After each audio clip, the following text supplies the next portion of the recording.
This is Corey and Diana Sullivan with their children, 4-year-old Arabella and their 7-month-old twins Amelia and Christian. The Georgia state government stole Corey and Diana's children because Amelia has multiple diagnosed medical conditions and the government doesn't want to acknowledge it. Corey was also arrested and faces decades in prison for a crime that never happened. The Sullivan family has been living a nightmare ever since. We're going to end that nightmare for them. And at the end of this video, I'm going to tell you how you can help. But first, I'm going to give you the backstory here. Corey and Diana met in middle school, married at 21, and started their family. Their children were all born by in vitro fertilization. Corey and Diana struggled with infertility issues for 14 years. They spent most of their life savings on IVF procedures to get pregnant with Arabella. When Arabella was 2 years old, the Sullivans wanted nothing more than to give their daughter a brother or sister. Corey and Diana once again used IVF, and they got the greatest news ever. It worked, and Diana was pregnant with twins. Arabella would have a little brother and sister. But there were some complications.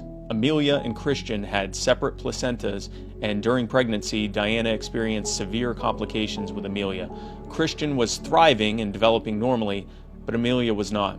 She had high protein levels and was not gaining weight like Christian was.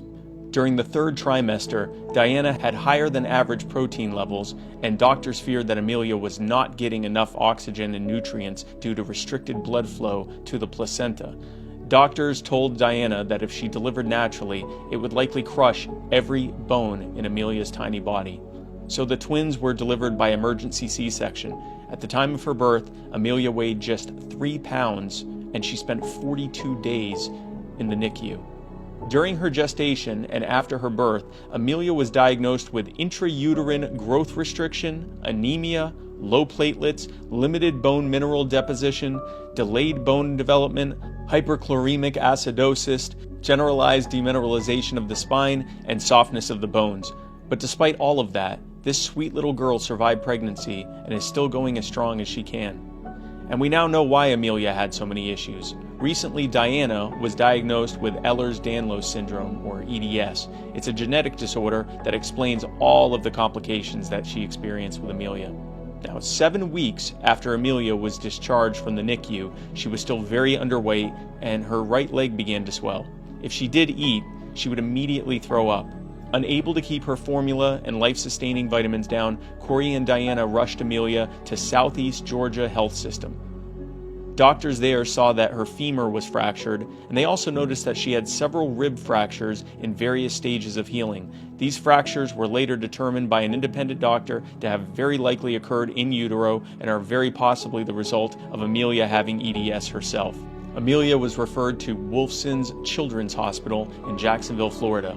Now, if you follow me and the other stories of government abuse that we've uncovered, this will start to sound very familiar and very infuriating.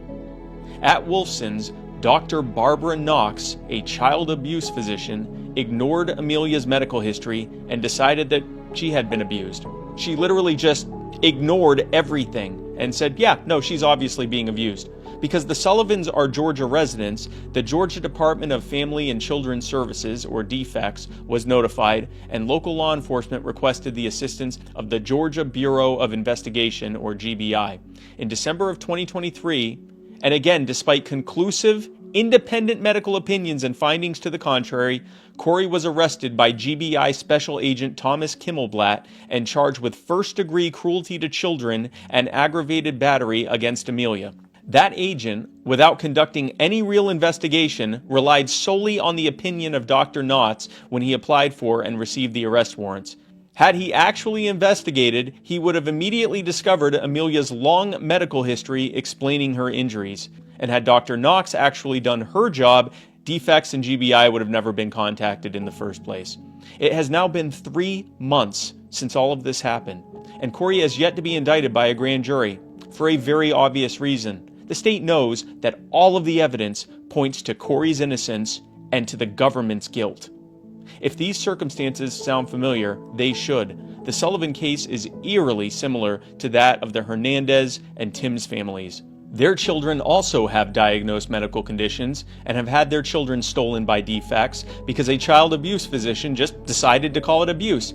They also are facing criminal charges for abuse that did not happen, as well as the possibility that they'll never see their children again. Now let's talk about Dr. Knox for a moment. Dr. Barbara Knox is the former head of the Child Protection Program in Madison, Wisconsin, as well as Alaska Cares, a state-supported clinic operated by Providence Alaska Medical Center. Why is she formerly with them? Because she has a pattern of falsely accusing parents of child abuse and has pressured colleagues to find abuse in children where none existed. Every single staff member at Alaska Cares who worked for or with Dr. Knox resigned because of her unprofessional conduct. Alaska Cares investigated Dr. Knox and determined that her diagnoses failed to meet their standard of care. She resigned from both positions soon after. Despite this documented history of abuse of her position, Dr. Knox was hired by Wolfson's and is trusted by the Georgia state government to determine whether or not children are being abused. I'm going to say that again. The Georgia state government has entrusted the role of finding out whether or not children are being abused with a woman who has a long history of fraudulently claiming that children have been abused and pressuring her colleagues to back up her fraudulent claims.